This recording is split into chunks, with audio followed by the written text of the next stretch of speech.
దుష్టులతో సహవాసము చేయకండి అని దేవుడు చెప్తూ ఉన్నాడు. దుష్ట సాంగత్యము మంచి నడవడికను చెరుపును. 1 కొరింథీయులు 15వ అధ్యాయము 33వ వచనంలో దేవుని వాక్యము తెలియజేస్తుంది. కనుక దుష్ట సాంగత్యము మంచి నడవడికను చెరిపివేస్తుంది. కనుక మీరు దుష్టులతో ఎట్టి పరిస్థితుల్లోనూ సహవాసం కలిగి జీవించవద్దు. అంటే వాళ్ళతో మాట్లాడవద్దు అని కాదు, మరి ఎక్కువ సమయాన్ని వాళ్ళతో వెచ్చించవద్దు, వాళ్ళతో కలిసి మీరు మరి జీవించవద్దు అని దేవుడు చెప్తూ ఉన్నాడు. నీ స్నేహితుడు ఎవరో చెప్పు, నీవెలాంటి వాడివో చెప్తాను అనేటటువంటి మాట మనందరికీ తెలిసిందే. కనుక కొంతకాలానికి వారు వీరైపోతూ ఉంటారు. మరి అలాగే మంచి విశ్వాసులతో, మంచి మనస్తత్వం కలిగినటువంటి వారితో, మంచి పనులు చేసేవారితో నీవు కలిసి ఉన్నట్లయితే కొన్ని రోజులకైనా నీవు మంచి మనసు కలిగి, మంచి ప్రవర్తన కలిగి నీవు జీవించేదానవగా తయారవుతావు. కనుక నీ జీవితం ఎలా ఉంది, నీవు ఎవరితో సహవాసం కలిగి జీవిస్తున్నావో ఒక్కసారి ఆలోచన చేసి నీ జీవితాన్ని మార్చుకొని దేవుని వైపు తిరుగు. దేవుని మాటలను విను.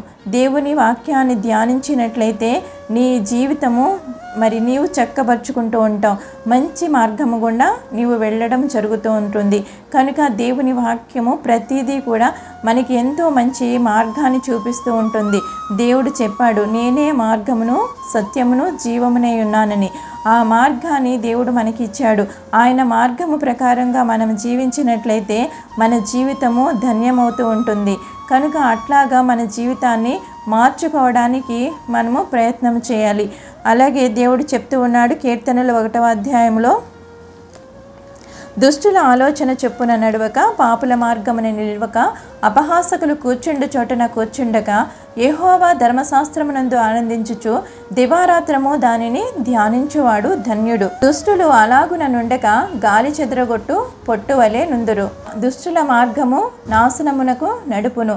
కనుక నీవు దుష్టుల మార్గము గుండా వెళ్ళినట్లయితే అది నాశనానికి దారితీస్తూ ఉంటుంది. వాళ్ళ ఆలోచనలన్నీ కూడా పాపపు ఆలోచనలు, క్రూరమైన ఆలోచనలు కలిగి ఉంటూ ఉంటారు. కనుక నీవు దుష్టులతో సహవాసము కలిగి జీవించవద్దు అని దేవుడు చెప్తూ ఉన్నాడు. సంసోనును చూసినట్లయితే సంసోను దేవుని చేత నాజీరు చేయబడినటువంటి వ్యక్తి, దేవునికి ప్రతిష్ఠింపబడినటువంటి వ్యక్తి. ఆయన మరి ఇశ్రాయేలు ప్రజలకు 20 సంవత్సరాలు న్యాయాధిపతిగా ఉన్నాడు. మరి ఎంతో ధీరుడు, వీరుడు, శౌర్యము కలిగినటువంటి సంసోను మరి దుష్టుని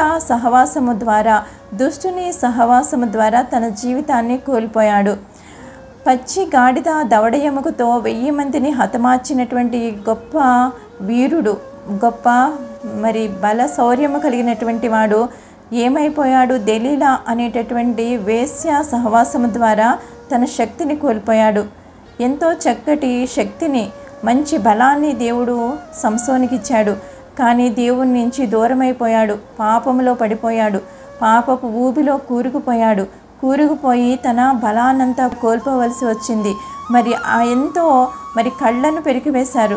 మరి ఎంతో శక్తి కలిగినటువంటి వాడు తన కళ్ళను పోగొట్టుకున్నాడు, తన జీవితాన్ని కోల్పోయాడు.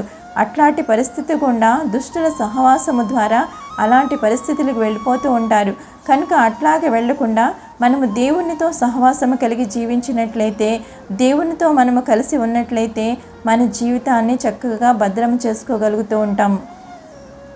ఏలీషా ఏలియాను వెంబడిస్తూనే ఉన్నాడు.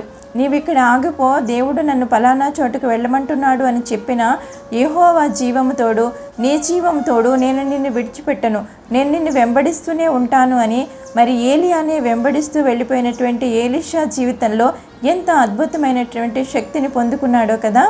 రూతు మరి తన అత్తను నయోమిని వెంబడిస్తూనే ఉంది. నీవు ఇంటికి వెళ్ళిపో, మరొక వివాహము చేసుకొని నీవు సంతోషముగా జీవించు అన్నప్పటికీ కూడా రూతు నయోమిని విడిచిపెట్టలేదు. మరి రూతు మరి యేసుక్రీస్తు వారి వంశావళిలో లిఖింపబడ్డము మనం చూస్తూ ఉన్నాం. అంత గొప్ప ధన్యతను రూతు సంపాదించుకుంది. దేవుణ్ణి అనుసరించి నడిచినట్లయితే మన ఆత్మీయ స్థితి, మన జీవితము ఆశీర్వాదకరంగా ఉంటుంది. మనము నిత్య రాజ్యానికి వారసులముగా ఉంటాము. 1 కొరింథీయులు 15వ అధ్యాయము 33వ వచనంలో, మోసపోకుడి, దుష్ట సాంగత్యము మంచి నడవడికను చెరుపును.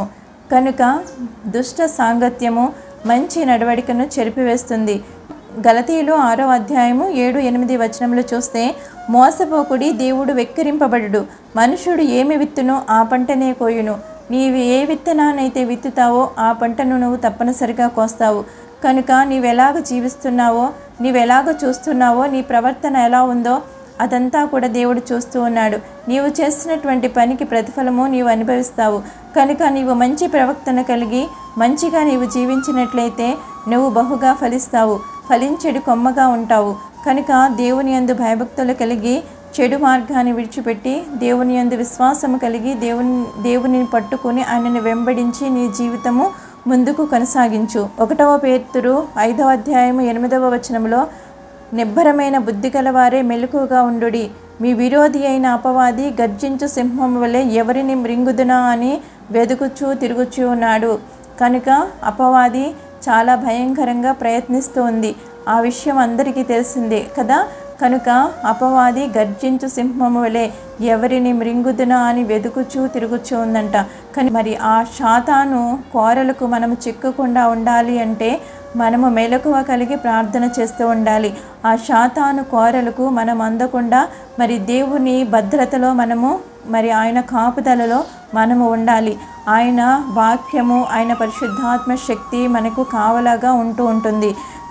యోబు 22వ అధ్యాయం 21వ వచనంలో, ఆయనతో సహవాసము చేసిన యెడల నీకు సమాధానము కలుగును, అలాగున నీకు మేలు కలుగును.